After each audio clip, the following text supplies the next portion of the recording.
Zionist world government to work, many different ethnic groups would need to empower a tiny group of Zionists, most of whom are Jews, and in essence relinquish their destiny to this highly ethnic group. As many of you are aware, Zionism is a nationalistic idea which supports a Jewish nation-state and the territory defined as the Land of Israel. Pro-world government ethnic groups in China, India, and Pakistan would have to buy into Zionism to a large extent and base their trust upon relationships emanating from such a belief. And if you believe that Zionists are dominating and controlling the largest Eastern nations, it is important to consider that countries such as China, India, and Pakistan have sizable nuclear arsenals. Could these nations be bullied into submission by a scant few followers of Zionism?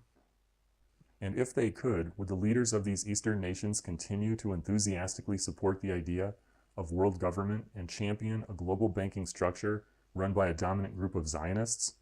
Speaking from a purely historical standpoint, it remains highly unlikely.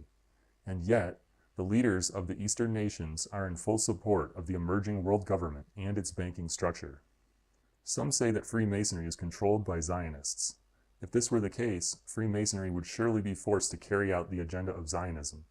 And because the agenda of Zionism is very particular to Israel, it would be obvious to all ethnic groups within Freemasonry that an agenda of Israeli favoritism was being carried out. And so we would arrive back at the problem of Zionism's unlikely ability to unite different ethnic groups under a world government. Do not misunderstand our position. We feel that Zionism is a legitimate problem. We realize that Israel receives special treatment from many countries, and we are fully aware that Israeli agents helped carry out the 9/11 false flag attacks. However, we are not convinced that Zionism is the root of world government. There's a good possibility that many globalists are pretending to be Jews and/or Zionists so they can hide behind the anti-Semitic defense. Furthermore, real Jews and Zionists who advocate world government are likely utilizing the anti-Semitic defense as well. Using sympathy to gain support has worked wonders as a psychological operation, and we see no reason that those behind a world government would not employ such a tactic. In our quest to uncover the root of global government, the next possibility we might consider is Satanism, which has its roots in the Abrahamic religions of Judaism, Christianity, and Islam. Although Satanism has come to encompass a variety of New Age philosophies, it can never truly escape the confines of the religious structure from which it sprang.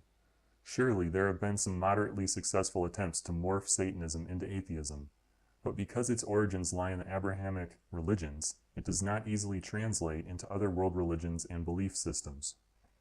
Therefore, it is unlikely that a belief in Satanism would unite a Chinese Taoist, Japanese Buddhist, or Indian Hindu under the banner of world government. However, many world leaders with these Eastern religious backgrounds are deeply involved in the push for a world government. These men and women could be hiding a satanic belief, but again, it remains unlikely. So, which organization assures its members that they will not be betrayed at some point in the future, or hung out to dry like so many Middle Eastern despots?